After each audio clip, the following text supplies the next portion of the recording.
Hello and welcome. This is Codex Games, bringing you the latest from the world of Torchlight Infinite.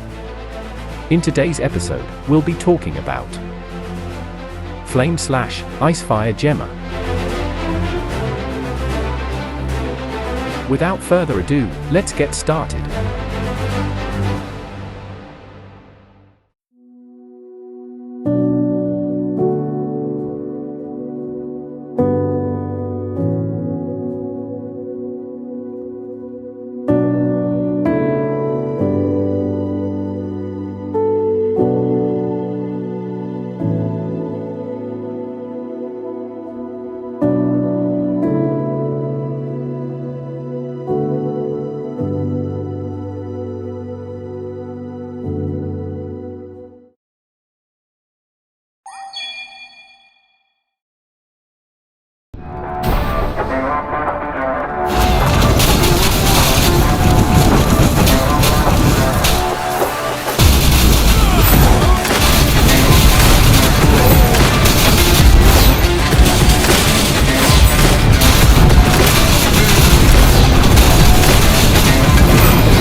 Welcome back. Let's take a look at Gemma's kit. Gemma relies on her fusion energy to scale her damage output. For each stack, the base effect of fusion energy increases fire and cold damage by 20%. Aside from that, the traits we'll choose are all aligned with her fusion energy stacks, which will exponentially increase her total damage output, while also improving fusion energy effects. To start, we begin with a maximum of 4 fusion energy points. We also get a hero active skill called Frostfire Rampage. When Frostfire Rampage is active, the effect of fusion energy is increased by plus 80%. When combined with the effects of hero traits, it adds up to a tremendous damage multiplier. Fusion energy is the absolute key to exponentially increasing Gemma's total damage output. So, our goal is to stack as much fusion energy as we can to snowball all of these damage modifier effects. Let's start by selecting our hero traits. At level 13, we unlock Ice-Fire Radiance. Simply put, when dealing damage at max fusion energy, fire damage bonuses apply to cold damage, and cold damage bonuses apply to fire damage. At level 32, we'll get Ice-Fire Embrace. For plus 2 maximum fusion energy, and plus 50% fusion energy effect. At level 50, we unlock Restless Ice-Fire.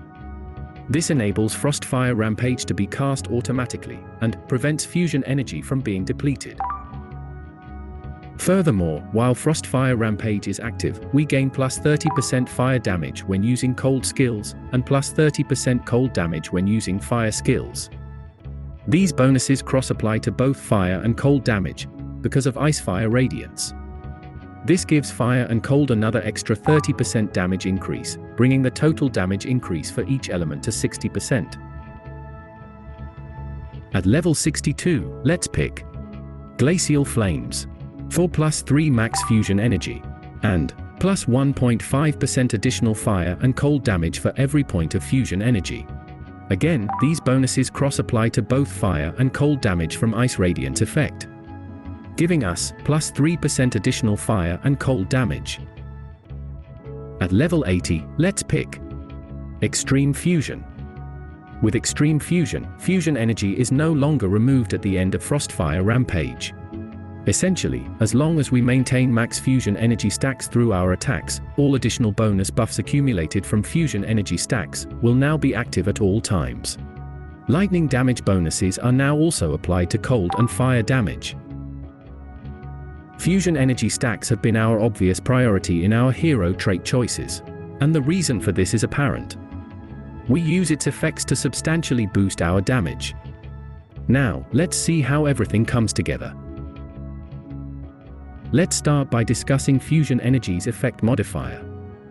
Every point of fusion energy has a base effect of 20% fire and cold damage. Ice-Fire Embrace enhances this by 50%. Thus, our fusion energy effect increases to 30%. When Frostfire Rampage is active, our fusion energy effect is increased by an additional plus 80%, giving us a new fusion energy base effect of 54% fire and cold damage. So, from this point onwards, we've established that one fusion energy is equal 54% fire and cold damage.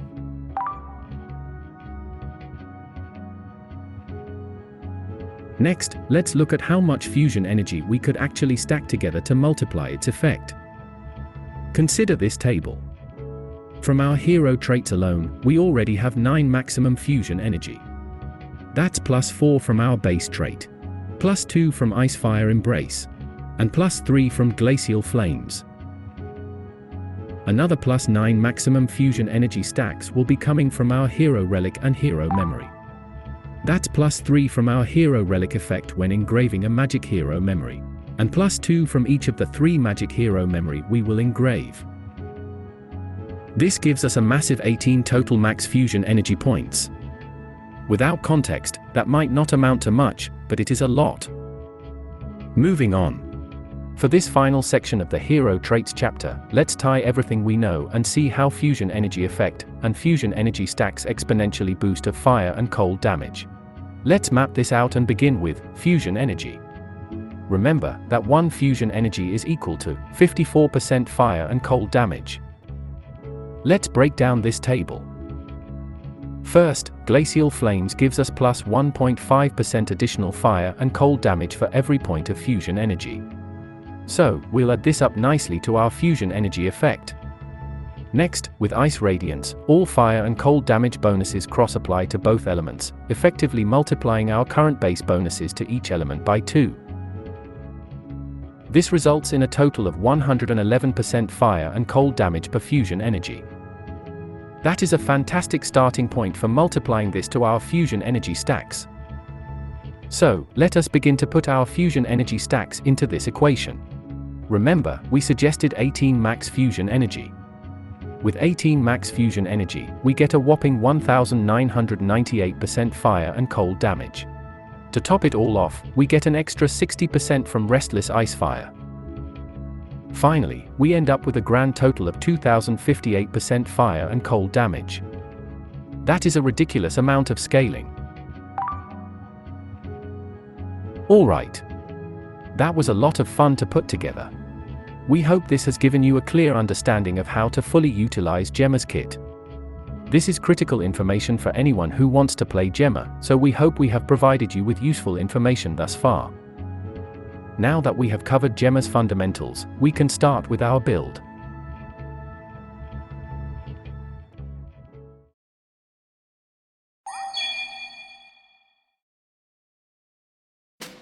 In this chapter, we'll put together the stats we'll need to tie up nicely with our main skill. Here are some noteworthy stats to consider. Physical. Physical to fire. Melee damage and any attack-related modifiers. Fire damage. Elemental damage and an optional elemental penetration.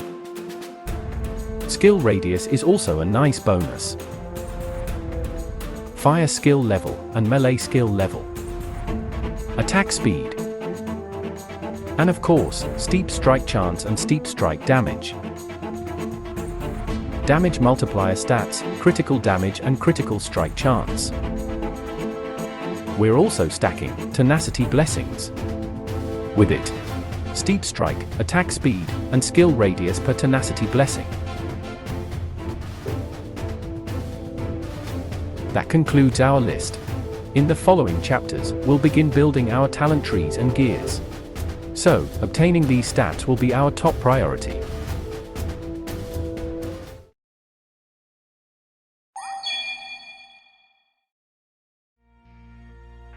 Choosing a talent tree can make or break a build. Talent nodes provide distinct boosts to a character's base stats, increasing our potential for damage. For this build, we'll use God of Might, Blood Striker, and Warlord. Let's pick the nodes for God of Might. The major talents should be Tenacity, 4 plus 15% chance to gain Tenacity blessings on attack hit. Fueling, 4 fire resistance shred. I chose the following minor talents.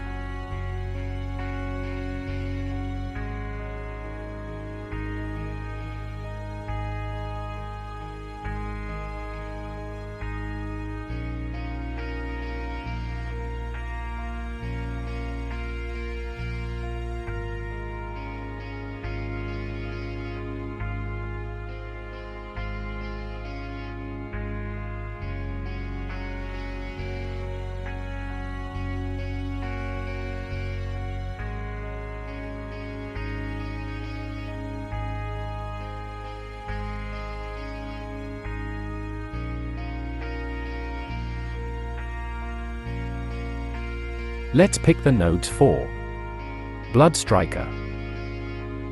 The major talents should be Sacrifice. The Sacrifice effect will convert each of Tenacity blessing into plus 8% additional attack speed and plus 8% skill radius. This means we should stack Tenacity blessings to increase attack speed and thus also our overall damage output. Consider the following table. At around 8 to 11 Tenacity stacks, we start to see a massive boost in attack speed and skill radius. This is an essential major talent for this build to work. Moving on. The next major talent for Blood Striker is Survival Will, for added life regeneration. I chose the following minor talents.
Let's pick the nodes for Warlord. The major talents should be Rock, for plus 2 maximum Tenacity stacks and plus 15% fire damage for every Tenacity blessings owned. Focus Strike, for 40% additional area damage to enemies at the center. I chose the following minor talents.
This brings us to the end of the talent trees.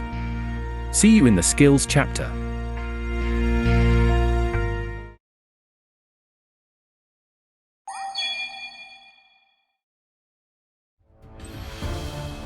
It's high time we set up our skills.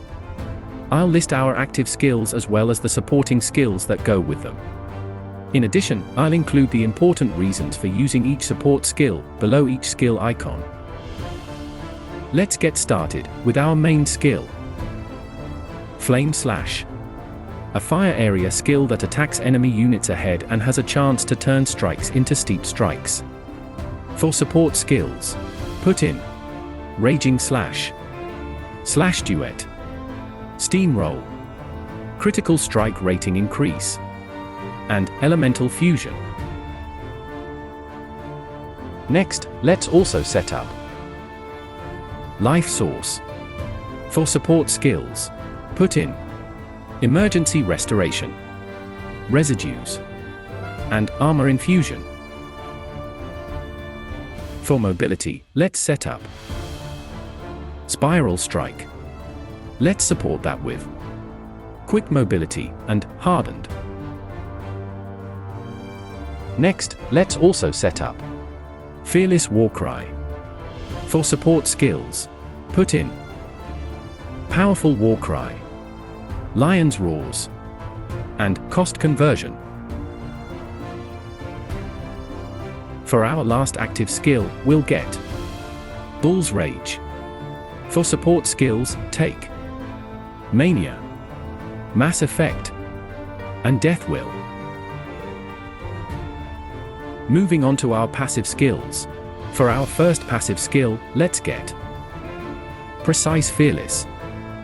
Let's support that with Precise Charged Flames, Precise Weapon Amplification, Restrain, and Stand as One. Our second passive would be Cast on Critical Strike. With it, let's cast Fixate and Chromatic Shot. Let's support that with Seal Conversion and Mania.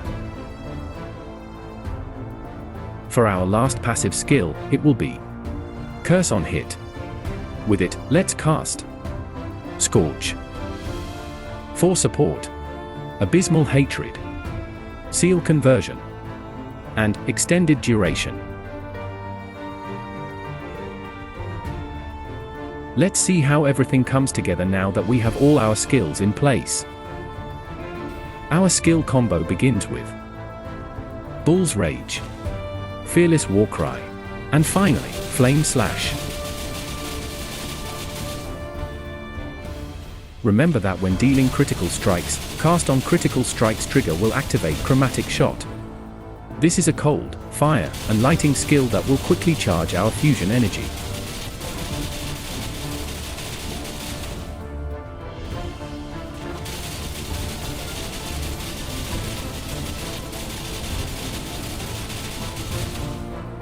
This concludes our skills chapter. See you in the next one.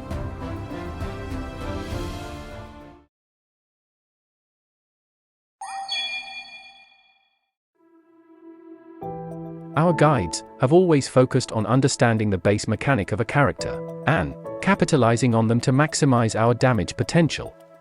We did this on purpose because we knew the stats of our equipment would differ.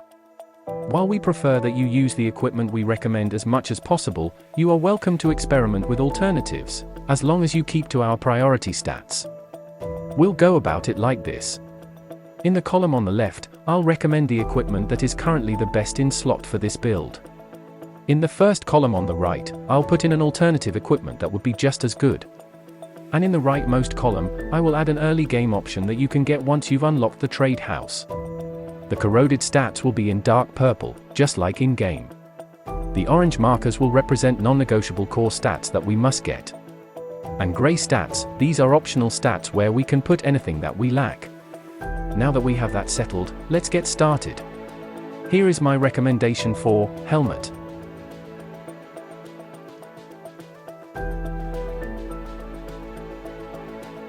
For armor, let's get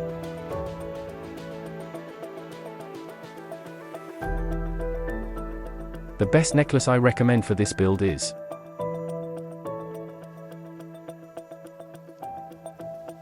for gloves, I suggest getting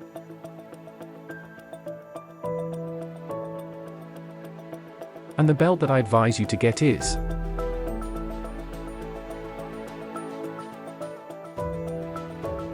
here is my top boots recommendation.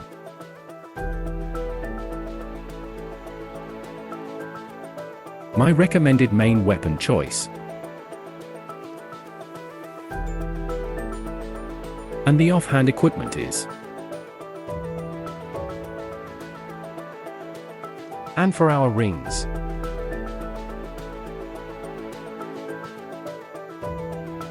For our hero relic and hero memory, I would suggest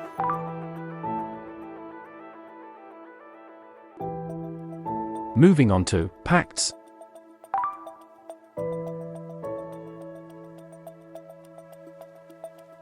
Now that all talents and equipment are set, let's get back on Tenacity Blessing stacks. Here's a table that shows where we can get max Tenacity Blessing.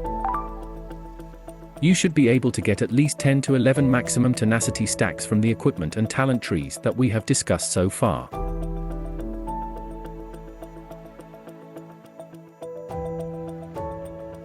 That brings us to the end of our equipment chapter. See you in the next.